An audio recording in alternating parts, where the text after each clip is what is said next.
Sababu Marekani ingawa na interest tofauti na Israel. Ndio. Hiyo julikana. Ndio. Sababu Muisraeli hana shida ya Homs.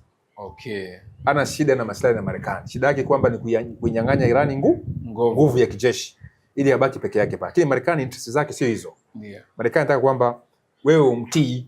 Sawa sawa. Umtegemee kijeshi, umtegemee kiuchumi. Hata kama wewe kuna utawala wa IRGC umebaki, lakini maadamu wanamtegemea yeye. Si ndio? Hiyo ndio interest tu. Lakini Israeli hataki ule utawala kabisa wa IRGC. Hataki kila kitu, kwa ni interest mbili tofauti. Mtazamaji wa channel yetu, kama kawaida ni siku nyingi sana hatujaongelea kuhusiana na kinachoendelea ulimwenguni, hasa kuhusiana na yale yanayoendelea pale Irani. Wakishirikiana tuseme Israeli wakishirikiana na Marekani wamekuwa wakimwandama Irani, na sasa hivi tunaona tena wanaendelea kutupiana, na watu wanasema kuna makombora mengi sana yamebadilika na watu wanaendelea kurushiana, na mafuta duniani inatangazwa kwamba anaendelea kupanda bei kwa sababu ya kile kinachoendelea pale Mashariki ya Kati. Kwa hiyo mwalimu, karibu sana kwa habari za siku nyingi, na tukukaribisha tena kwenye hiki kipindi. Habari salama. Namshukuru Mungu tena nimerejea tena. Na umekuwa mwaminifu, umenifuata tena kwa ajili ya kuzungumzia masuala ya msingi. Sawa sawa. Ni kweli nilikuwa niko busy katika mizunguko ya ualimu na kihuduma. Ila nafikiri umenifuata wakati mzuri sana. Sawa sawa. Kwa ambacho nafikiri unataka kunioji kwacho.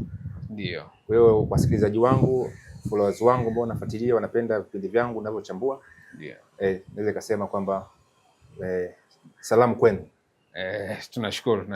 Moja kwa moja nikasema tuliongelee ile la Irani, Marekani, Israeli. Tunaona kina Trump ni kama sasa ndo wanapanga wenyewe. Trump akiwa anakosoa mpaka watangulizi wake akisema kama Obama alikuwa anawalealea Iran, lakini yeye kaja kamili, anasisitiza kuchukua mlango wa Hormuz, lakini tunaona bado mambo hayafikiwi mwisho, akilalamika kwamba vile vile haikuwa rahisi kwenda kuvamia Iran kwa sababu Iran nao wamejipanga vizuri. Kwa hiyo nikasema tupate kusikia kutoka kwako kuhusiana na hizi siasa za kidunia au geopolitics kama wanavyopenda kusema.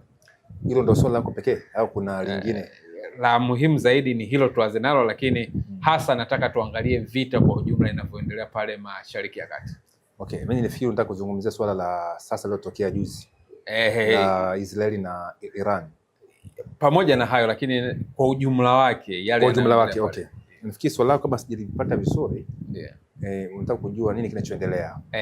Sana pale kile kinachoendelea na mategemeo yetu tulikuwa tunajua pale vile walivyositisha vita ndio mwisho, lakini matarajio yamekuwa tofauti. Okay, nafikiri siku zote na unaponioji na najaribu kusema kwamba kuna kauli tangulizi katika hizo interview za nyuma. Ndio. Sema kwamba vita kati ya Marekani na Iran au Israeli na Iran havitaisha mpaka mmoja aanguke. Sawa. Hiyo ndo itakuwa ni mwisho wa vita kati ya hao wawili. Okay. Na utaka kujua kitu bwana mtangazaji? Ndio. Hao jamaa wamevutana miaka mingi sana. Sawa. Miaka mingi sana. Okay. Na kawaida ya wazungu ni watu ambao wanaangalia sana future wao. Okay. Sio kurupuka tu, wanapanga vitu vyao. Unaweza wakakubipu kidogo, lakini si kwamba wanakaa chini kwenye maliziano, mazungumzo, lakini si kwamba wameishia hapo. Sawa. Wenyewe wanaenda hatua kwa hatua. Si kama sisi Afrika tunatamani kwamba mambo yaishie papo kwa papo. Lakini wenzetu wanaenda kwa utaratibu na maono. Sawa. Sasa labda tuniseme tena vita vya Irani na Marekani. Ndio. Ama Israeli na Marekani na Iran. Ndio. Havitakoma mpaka mmoja anguke. Okay. Juzi katika mazungumzo yaliyotokea nyuma baada ya vita ile April. Ndio. Mwezi wa 4. Si walisitisha ile vita tarehe 8 na tarehe 9 mwezi wa 4. Ndio. Watu wakasema kwamba Marekani ameshindwa vita, malengo yake hajatimia. Ndio. Mimi niliwaambia kwamba vita bado vinafanyaje? Vinaendelea. Sasa imetokea umezungumza sana. Ndio. Leo tuko mwezi wa 6 sasa Yes. Ukichukua tarehe 9 mwezi wa 4 mpaka mwezi wa 5. Ndio. Ina maana nimesema kwa ni miezi miwili imepita. Ndio. Watu waone kwamba kuna vita na Iran imetamba sana. Ikifanya tishio kwamba Marekani ikifanya hivi na hivi. Tumeona mlango wa Hormuz mpaka leo hujafunguliwa. Ndio. Kuna Marekani ameweka mzingiro. Ingawa jana Trump nimemsikia kwamba anasema vikwazo ambavyo amevifanya dhidi ya Iran pamoja na ile blockade ile mzingiro ni zaidi ya bomu la nyuklia. Okay. Yaani ni zaidi ya mashambulizi walikuwa wameyafanya. Ndio. Sasa na ni kweli ukiangalia baada ya ule mzingiro uchumi wa Iran umekolapse sana. Sawa sawa. Umekolapse sana. Hata juzi nilikuwa nasikia maandamano ya wanafunzi wa vyuo vikuu wa Iran wakitaka, kuna vitu vimepungua kwao. Walifanya maandamano. Sawa sawa. Sema mara nyingi haiwezi kuonyesha kwa sababu Iran wamedhibiti sana taarifa zao. Taarifa zao. Lakini kuna mvuguvugu mkubwa sana hata kati ya viongozi wa Iran wenyewe pamoja na wananchi wa Iran. Okay. Kuhusu hatima yao. Kwa kama sasa hivi issue ya madawa imekuwa ngumu sana. Kupata madawa ya kihuduma hata ukiugua. Sababu serikali hawa kikundi cha IRGC pesa nyingi zinaingia kufanya investment ya silaha. Okay. Na hoja yao kwamba tujibane ili tujilinde dhidi ya uvamizi wa Marekani. Sasa ni hoja nzuri ambayo inaweza mtu, lakini mwisho wa siku wananchi sio wazalendo wa njaa. Kweli. Njaa ina mzalendo. Duniani hakuna mtu mzalendo kwenye njaa na magonjwa. Sasa mtu akiwa na ugonjwa hata kama ni shahe na anaambiwa kabisa wewe ni Mkristo, anaweza kukuombea ukapona, anaweza akatii. Hata Mkristo pia amezidiwa, asema shehe na dawa. Tunaona mara nyingi watu wanafia kwa mganga na bado ni tunaambia ni watu wa dini Sasa kuna issue ya afya pamoja na tumbo, yani njaa, hakuna mzalendo hapo. Sasa kwa mantiki hii ni kwamba si kwamba Marekani imeshindwa kuiangusha serikali ya Iran. Lakini naweza nikasema kwa upande mwingine inaweza nikawasifu Iran kukaza. Yaani umeonyesha kwamba na wao wamepambana kifupi. Yaani kifupi inaonyesha kwamba Irani, na hata mara ya kwanza watu mnanioje kuhusu historia ya watu wa Persia. Nilitamka kabisa kwamba Persia ni watu wagumu na wana historia pia ya ukakamavu na ubunifu. Lakini si kwamba wapigiki. Na pia si kwamba Marekani pia haiwezi kushindwa. Lakini anaweza kashindwa kwa njia hii, akaja katika njia nyingine. Alikimbia kule Vietnam Marekani. Lakini walikuja kwa njia nyingine ya kiuchumi. Kijeshi kule waliharibu, waliua Vietnam zaidi ya milioni 1. Baadaye tena kuja kiuchumi, leo Vietnam na Marekani ni partner. Na Vietnam inachukua mkopo kwenye World Bank, ambayo Marekani ndio kiongozi, na pia anachukua mikopo Marekani, wamekuwa ni marafiki. Kwa maana amepigwa kiuchumi. Unaona? Kwa vita kiuchumi imeshindwa. Kwa hiyo Marekani sasa hivi anataka amdidimishe Irani kiuchumi. Trump alikuwa anahojiwa kwenye interview ya mwezi wa 4 mwanzoni, mwezi wa 3 mwishoni. Alikuwa anasema kwamba tumepiga maeneo muhimu sana Iran. Lakini jamaa wanataka kwenda jana. Yaani wana ule moto, wao unapiga lakini hawaogofi kifo. Sawa. Sasa Trump alikuwa anahojiwa hapo. Sasa akasema kwamba tunafika kipindi hapo tunasema tumie njia gani ya kufanya wadidimie. Sababu IRGC si kama jeshi la Iran. Kuna jeshi la Iran na kuna jeshi la mapinduzi ya Iran. Ile jeshi limejengwa kiitikadi. Huwezi kuwa kiongozi wa ile jeshi kama una imani ya thabiti ya Kiislamu ya Kishia. Kuna lazima ule kiapo kwa Allah Subhanahu wa Ta'ala. Unaona? Na kiongozi mkuu Ayatollah Khamenei. Wale wanamtii au mtii rais wa Iran, wanamtii kiongozi wa kiroho wa Iran. Sasa ni watu ambao wametengenezwa, wamechakatwa kwamba ukifa unampigania Mwenyezi Mungu, utaenda wapi? Peponi. Watu wote waweza, rafiki yangu, si rais. Alafu watu hawajui kwamba Washia ni watu smart sana. Ushoga mshia anafanya miazala? Hapana. Washia wako, ushona Washia wanakurupuka? Hapana. Au wana msisimko mikali? Hapana. Washia ni watu ambao ukiwaona wana vitu vyao ambavyo vya siri. Hata sasa hivi Wasuni umeingia mkenge. Hebu niambie, Washia wameweka mazingira mpaka Wasuni umewaunga mkono. Huko nyuma Msuni na Mshia walikuwa hawapatani. Juzi nilikuwa nasikia imamu mmoja wa Kishia. Amekuwa na mmoja vipi? Unaona sasa hivi Washia wengi ni mtu huko kwa Iran. Wanaunga mkono. Na kulingana na imani yenu mnasemaje? Akasema hata kama tuunge mkono, si kwa imani yetu sisi kwamba Msuni ni kafiri. Tuko pamoja hapa Mshia waga wakopeshi. Mshia si mnafiki kwenye dini yake. Inaweza kaficha kitu kwa maslahi ya baadaye. Ndio takia. Sasa kuna vikundi ambavyo kwa zamani kwa vinaitwa vikundi vya kama Ashashin. Vikundi kama vya Kishia. Hivyo vikundi vilikuwa vimetengeneza organization ambayo leo Freemason na Illuminati wamechukua huo muundo. Hebu niambie, Illuminati wanachukua muundo wa kutengeneza ile society yao, asasi yao kupitia vikundi vya assassin. Neno inaitwa Ashashin. Ashashin ndio neno hashish. Sasa sitaki nieleze hicho kikundi, wakati mwingine tunaweza tukakielezea vizuri. Sawa. Miaka kiliyavunjwa kuanzia ule mwaka 1352. Unaona? Na hawa wa Mongolia. Kile kikosi kiliua sana hawa maimamu wa Kisuni. Okay. Ilikuwa ni kikosi cha kiliua sana maimamu wa Kisuni na kiliua watu wote ambao walikuwa wanapishana maslahi yao. Ni kikundi kidogo tu. Yeah. Ila kukivunja wale zile khilafa za Kisuni walishindwa kuwavunja wale jamaa. Ndio jenga hilo Fatimid Caliphate. Yeah. Ndio baadaye kaja ukaondoka mwaka 1500 ndo Safavids kaja kaiteka Iran, akaondoa utawala wa Kisuni, akasimika utawala wa Kishia pale mwaka 1500 karne ya 16. Tuko mpaka hapo? Yeah. Kwa hiyo Washia ni very smart. Kwa conquer inatakiwa tumia akili nyingi. Sasa Marekani ameshambulia wale jamaa. Sasa niambie jamaa kwa muda mchache kwanza silaha walizoficha hata wale majasusi wa Marekani na Israeli wanachanganyikiwa. Sababu unaweza kuwa umeharibu hapo na shangaa tena mzigo unatokea pande ile. Inaibukia sehemu nyingine. Sehemu tofauti. Kwa hiyo ni watu ambao kidogo wamejipanga. Alafu jeshi lao lina mgawanyiko sana ambalo lenyewe ndivyo chakatu si kama majeshi mengine kwamba unaweza kuwapiga wale wakubwa ukamaliza kila kitu. Sababu mpaka ukiangalia mpaka sasa Israeli imeua makamanda 250. Okay. Wa IRGC. Hapo kuondoa wale top leader wale kama 15 kama Ayatollah Khamenei. Okay. Kija bado amekaza. Sasa Trump unasema nimepiga. Ndio maana kaja na njia nyingine wakakaa chini. Tumepiga sana. Tunatumia gharama kubwa jamaa hawezi nchi haifyatuki. Haipasuki.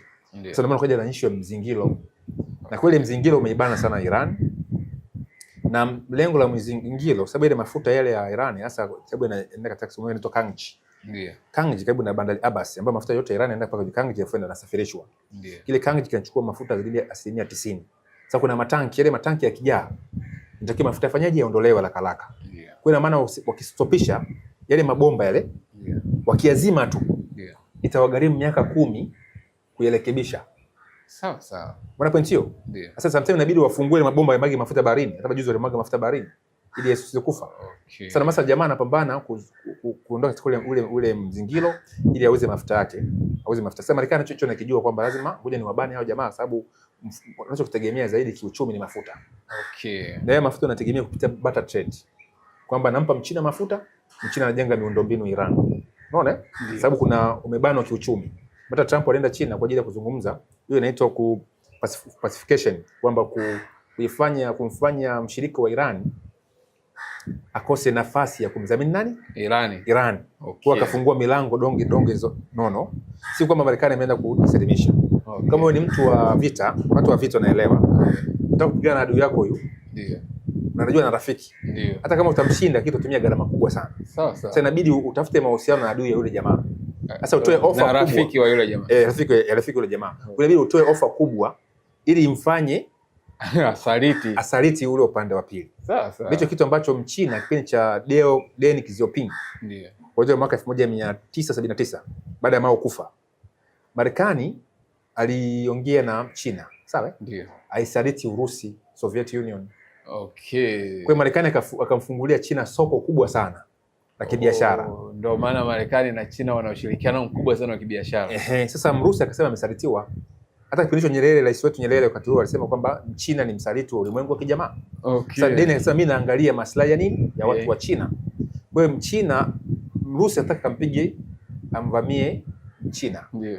Na akatishia kumpiga bomu la nyuklia. Ndio. Lakini Marekani akamwambia ukiingia vita mimi naingilia nini? Hiyo vita. Unapo hiyo? Ndio. Sasa China kabaki upande wa Marekani. Okay. Kwa sababu ya pesa. Kwa hiyo USSR kabaki peke yake. Kwa hiyo wakamtengeneza USSR mpaka wakamwangusha mwaka 71. Okay. 75 sorry. Mpaka 91. Sasa ndivyo ilivyo.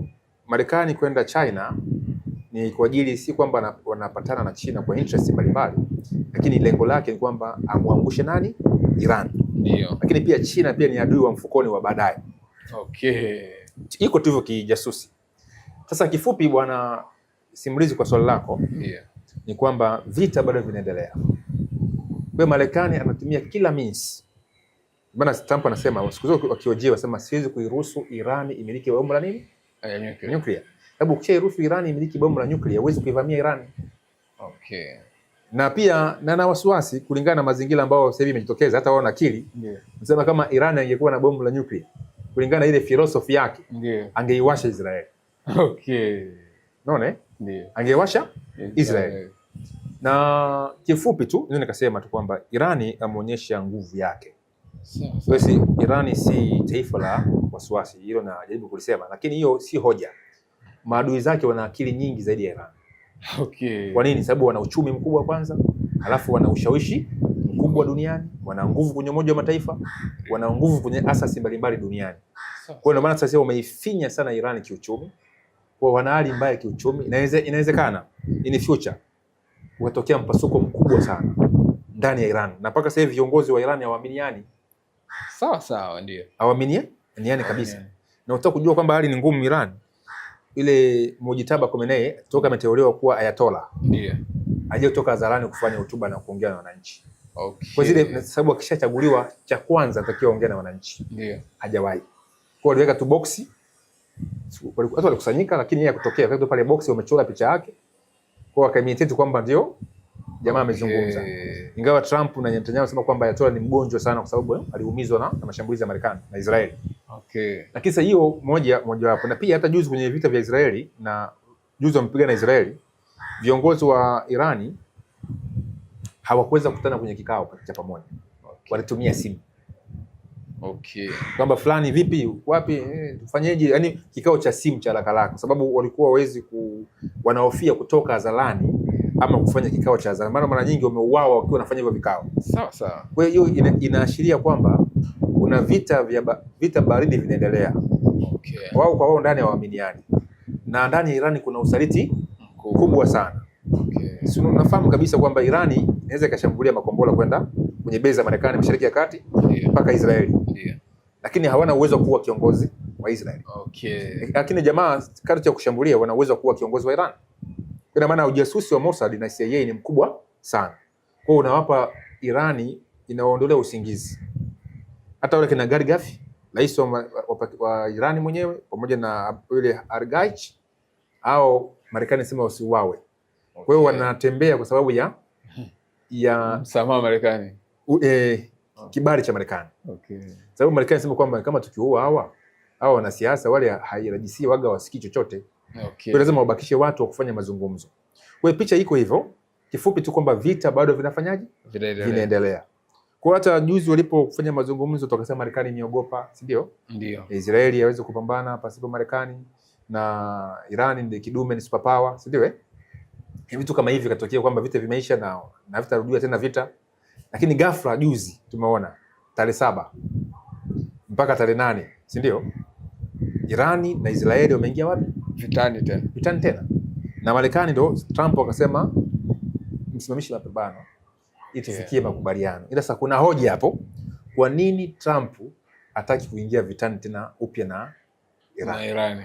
Kuna picha iko sawa, watu wanafikiri kwamba ni uoga, lakini kuna kitu kimejificha pale ambacho itakuja kutokea baadaye, watashindwa kuamini. Okay. Sasa sijui kama nimejibu swali lako. Hapo umejibu swali langu. Sasa tu yazungumzia haya mashambulizi haya ambayo ni kama ndio tunajua wapo vitani lakini yameibuka ghafla. Nini kilichovunjwa kikubwa wakaona sasa tuanze tena upya? Okay. Unajua baada ya Marekani kuona kwamba hao jamaa nimepiga sehemu tofauti pamoja na Israeli ambao wamepewa mandate ya kuwa viongozi wa Iran. Ndio. Wakaona bayana kwamba hao jamaa wamekuwa wagumu kuanguka. Okay. Ibidi ije njia hiyo ya mazungumzo. Sawa. Ingawa Iran sometimes inaonekana kama anakataa mazungumzo. Mara Trump taweka vikwazo vingi, maneno mengi ambayo yana demand kubwa. Ndio. Naye pia akanushe, lakini tena unaote na mezani na utaka kujua kwamba kwa nini Iran anapenda mazungumzo. Ndio. Kwanza mazungumzo yanamfanya pia naye jiimarishe kimya. Okay, ndio. Na pia si mjinga, hataki vita vya muda mrefu. Sawa. Maana anajua hana uwezo wa kupigana Marekani kwa muda mrefu. Hata kama una silaha nyingi sana, ila kama una uchumi mkubwa huwezi kuendo. Sawa. Leo hata Ukraine ina survive kwa sababu ya nguvu ya kiuchumi ya Marekani pamoja na Europe. Okay. Umefahamu mpaka hapo Ndio. Kwa hiyo uchumi ndio unapigana vita. Sasa kwa kifupi pia Iran nao wanatamani ya mazungumzo yawepo. Ndio. Hata nimemsikia Rais Masoud Pezeshkian juzi akasema mapigano kati yao na Israeli hayastopishi mazungumzo kati yao na Marekani. Yes. Unaona? Ndio. Kwa na wao pia haya mazungumzo wanahitaji. Wewe wakifanya makubaliano na moja ya demand zao Iran kwamba zile pesa ambazo zimefungiwa ambao ni kama dola bilioni 300 ndio ziachiwe. Hiyo ni pesa nyingi sana hizo, ndio ambao wanaweza kuimarisha uchumi wao ukawa stable kabisa. Sasa Marekani sema nikiziachia pesa pia na nyinyi mkubaliani kwamba nichukue ile nuclear yote, na nyinyi pia ule uwezo wa kimakombora na kama hivyo uwezo kusalimishwa kwangu mimi. Ndio sasa hapo ndo kuna kizungumkuti kwamba pesa chukua, lakini ule uwezo wa kijeshi utolewe. Yaani mimi nakupa pesa ingawa ni yako. Ni Marekani ni mbabe. Ndio. Yaani mtu kachukua simu yako. Ndio. Si ndio? Ndio.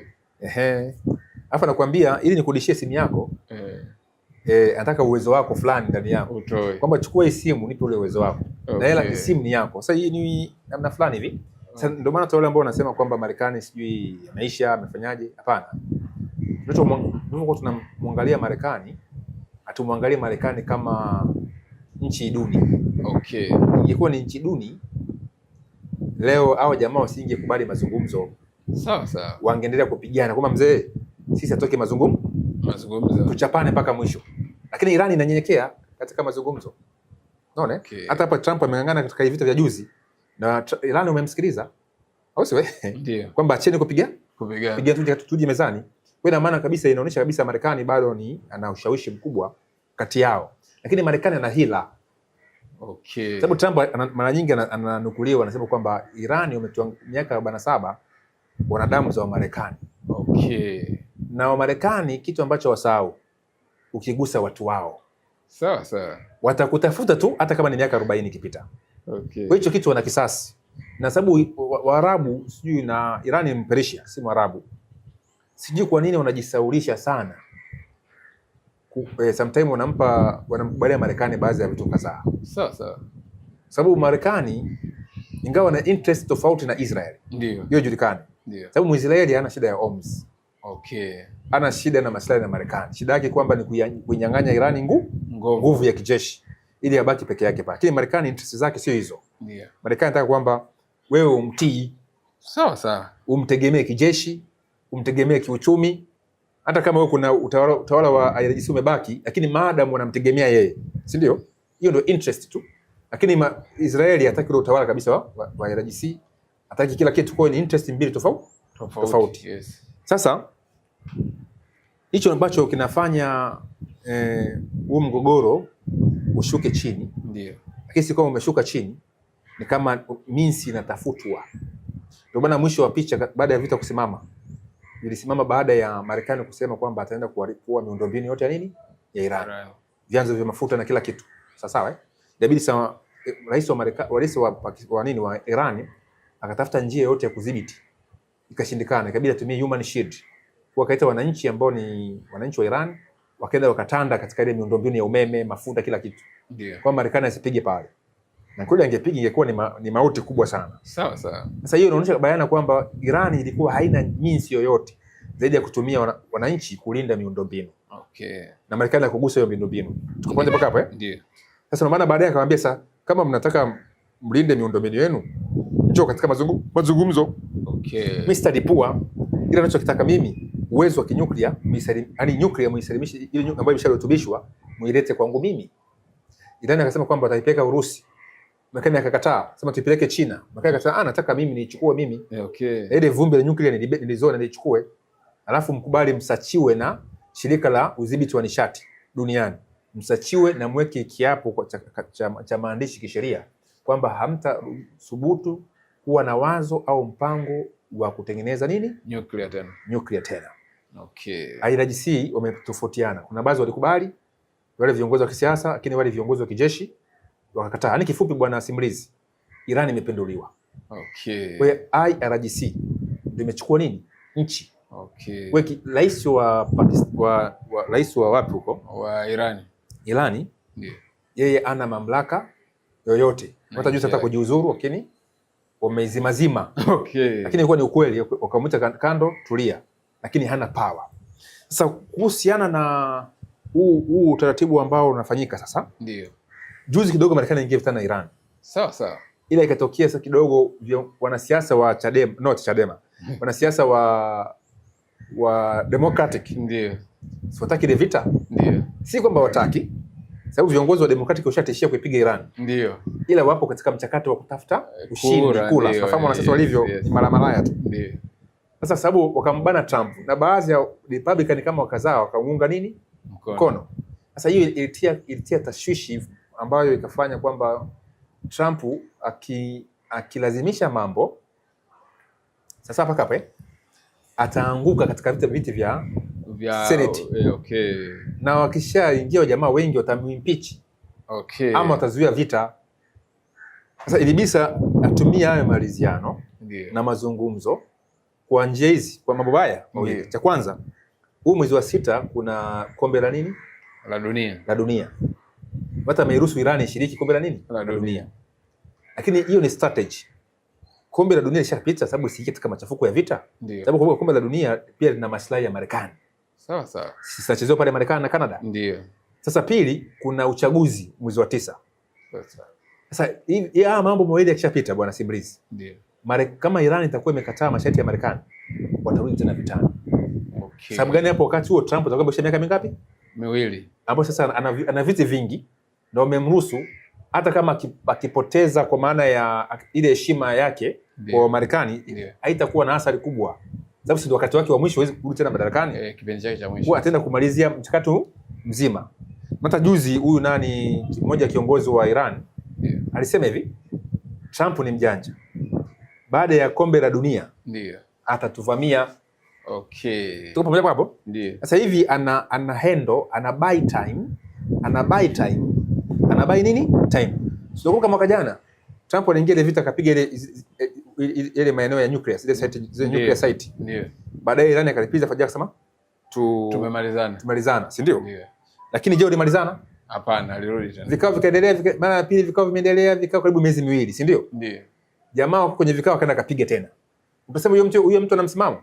Hapana. Kwa Trump si yule kiongozi ambaye kama Bush kwamba akiingia vitani ni kupigana tu. Trump yeye ana ile heshima kwamba wakati anaingia katika madaraka alisema kwamba yeye ataingia katika vita vikubwa. Ndio. Kama ni vita itakuwa ni operation ya muda mfupi. Ndio. Sasa anatunza hiyo heshima. Sababu tajuzi kidogo wale wafuasi wake wameanza kugawanyika kwamba wao tuahidi kwamba utapigana vita. Kwa Trump anapigana kwa kusikilizia. Kwa anataka iangusha Irani kiakili na kimantiki. Okay. Sasa Iran yeye imeingia mkenge katika mazungumzo, lakini nakwambia hivi labda itokee tu muujiza. Ndio. Jamaa Iran na Marekani tutarudi vitani tena. Sasa tukija katika hiyo hoja ya Israeli. Ndio. Israeli yeye anasimamia maslahi yake. Sawa. Na moja ya maslahi yake ni kuiangamiza Hezbollah. Okay. Na pamoja na Hamas. Ndio. Sasa Hezbollah wakati wanapigana na Iran, Hezbollah iliingilia vita kwa kurusha makombora na Wausi.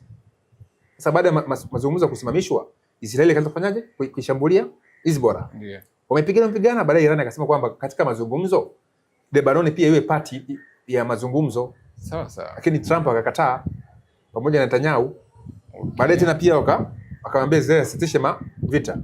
Marekani akawa block kwamba yeye ni mpatanishi kati ya Israeli na Lebanon. Okay. Kile baadaye tena Lebanoni hawataki yale mazungumzo kati ya serikali ya Lebanoni pamoja na Marekani na Israeli. Wakawa wanashambulia kuvunja yale mazungumzo. Kwa Israeli akawa anapiga tu. Sasa juzi tarehe 7 Iran ikasema kwamba Israeli ikishambulia Lebanon tena tutaingia nini? Vitani.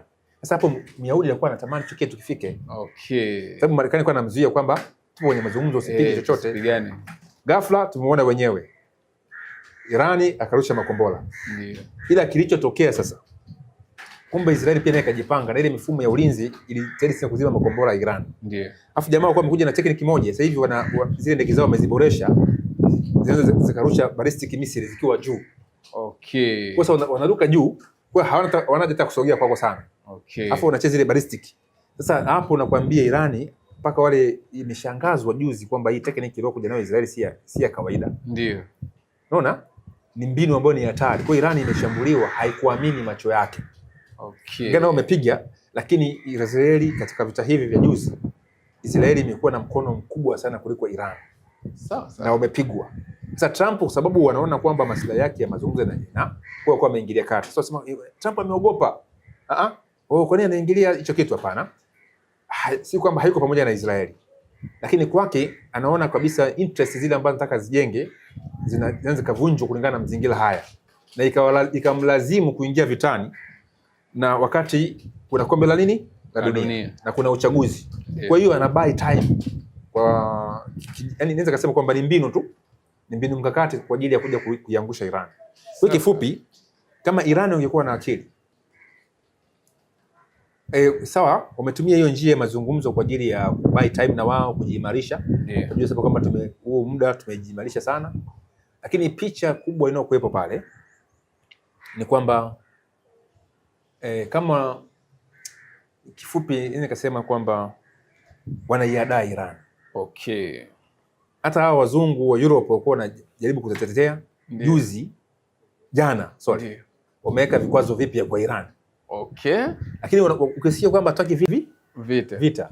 Lakini sasa inakuwa tumeweka vikwazo tena. Okay. Kwa Irani inatengenezewa mazingira ya kuanguka. Na nakwambia bwana Simulizi. Ndio. Hata wasikilizaji pia wasikilize. Ndio. Iran itakuja collapse. Okay. Haijalishi muda gani utafanyaje? Utatumika kuja kuangusha. Lakini wataiangusha. Marekani ingeweza kuingia katika vita vya moja kwa moja. Ndio. Lakini vingempa hasara kubwa sana. Kwa hiyo wanatumia njia rahisi kuangusha nini? Utawala wa Iran. Kwa mpaka sasa hivi wanachokitafuta sasa hivi ni kuweka kuisqueeze kiuchumi ili itokee mchemko wa wananchi kati na serikali yao waangushane. Ila kando hivyo tu kuna bado vita vinaendelea. Sasa hivi kwa mfano kama Iran ikasema kwamba kama Israel itasubutu tena kuipiga Lebanon, ndio itaingia vitani. Leo tunapoongea hapa, drone za Israel zimeingia Beirut. Okay. Sasa tusubiri majibu ya nani? Ya Iran. Kwa hiyo vita haitaisha na Israeli atafanya kila njia, hata kama Marekani itakuwa inataka ijitoe. Ndio. Israeli atafanya kila njia kuhakikisha utawala wa Tehran una collapse. Okay. Hiyo ndio iko hivyo. Kwa mfano tu walipigana na Waarabu kuanzia mwaka 1948 mpaka mwaka 1973. Ndio vita kati ya Waarabu wa Kisuni vikastop baina nani? Ya Israel. Ndio wakaanza mikataba mingi mpaka leo wamekuwa ni marafiki. Kwa hiyo vita vya Irani au Shia pamoja na Israeli vimechukua muda mwingi, lakini nakuhakikishia huu mwaka 2026, sawa? Ndio. Hata kama utaisha, lakini mkakati uliopo ni kwamba Iran, serikali naweza kusema kwamba ningesema kama Iran nakosea, sababu lengo la vita hivi si kuwahujumu wananchi wa Iran. Ndio. Lengo ni kuangusha utawala wa nini? Wa Iran huu wa Kiislamu wa IRGC wa Kishia. Hiyo ndio mpango mkubwa na mkakati wa kuangusha huo utawala. Sawa. Karibu. Hapo nimekupata. Kuna jambo lingine ambalo nilikuwa naliona. Nilikuwa naona kuna ushabiki mwingi mwanzo vile vita inavyoanza na inapofikia mwisho. Ghafla sasa hivi naona kama ule ushabiki wa watu hata umekata. Ni kama wamechoshwa na hii vita. Sema basi kwa sababu inaendelea. Matarajio. Okay. Kila kitu bwana kina kinai. Vita vya Urusi tulikuwa vilisisimua dunia. Ndio. Ila leo ukisikia Ukraine kapiga Urusi, Urusi kapiga Ukraine, usisikii msisimko wowote. Sawa sawa. Yani kuna mambo yana kinai. Lakini neno kasema kwamba mgogoro kati ya Waisraeli na Waarabu, ndio, ama na hao wa Palestina, ndio, waga ukinai. Juzi tu umepigana hapo, uone dunia tena imeshtuka. Ndio, tena imeshtuka. Sababu pale Mashariki ya Kati nikasema ndipo kuna kitovu cha dini kuu tatu. Sawa sawa. Uyahudi, Ukristo na Uislamu. Kwa hiyo ukigusa pale unakuwa umegusa hisia. Sawa. Hata leo ukiangalia wengi ambao kwa upande wa Iran 99% ni Waislamu. Uko kweli? Kweli kabisa. Na ambao kwa upande wa Israeli 90% nyingi ni Wakristo. Ndio. Ingawa kuna Wakristo wengi pia nchi mbalimbali, hasa wa jamaa hawapendi upande wa Israeli, na pia upande hivyo kwa Israeli wapo ni mgawanyiko. Kwa ni vita vya hisia. Lakini kuna ukinai pia. Okay. Ukinai kupo, lakini sasa tukinai ama tusikinai. Ndio. Hao jamaa wana mikakati yao. Sawa sawa. Unaona? Na moja ya mkakati mkubwa unaokuja ni wanataka Irani pia ingie katika Abraham Accord. Okay. Yaani kusuruhisha hisia zake pamoja na Israel, kwamba waache zile hisia za kuiangamiza Israeli. Wewe tunaishi ya amani, waishi kama wakazi wa Mashariki ya Kati, wasipigane nini vita, maisha ya upendo na kadhalika. Ndio hiyo mpango, lakini IRGC unakataa sababu ya itikadi yao kali kwamba Israeli ni mzayuni ambaye anapaswa kufutiliwa mbali. Sasa wanamuita mbwa kichaa. Okay. Atakiwa anyamazishwe. Sasa hiyo ndio inafanya mpaka Mwisraeli anaona kwamba hao jamaa sisi kuamini, acha nipambane nao, haijalishi itachukua muda gani, lakini waache nipambane nao. Kwa hata Marekani afanyeje? Marekani shika mikakati mingi ya kuweka pale amani. lakini amani haipatikani kwa sababu una interest za kidini. Sawa mwalimu, tumekuwa na mazungumzo mazuri sana, tumalize tu kipindi chetu. Asante sana bwana Simulizi, nafikiri msikilizaji kwa muda mfupi itakuwa amepata kitu fulani, na basi wakati mwingine tena tutaendelea na mambo mengine yale ya kuchimba mambo ya historia, sawa, mambo mengine ya kidini, lakini ndio hivyo, na Mungu awabariki na niwatakie kazi njema. Asante. Kama tumeacha channel yetu kwa mara ya kwanza, tafadhali subscribe kwa kwanza upate kila video tunakuwekea. Asante.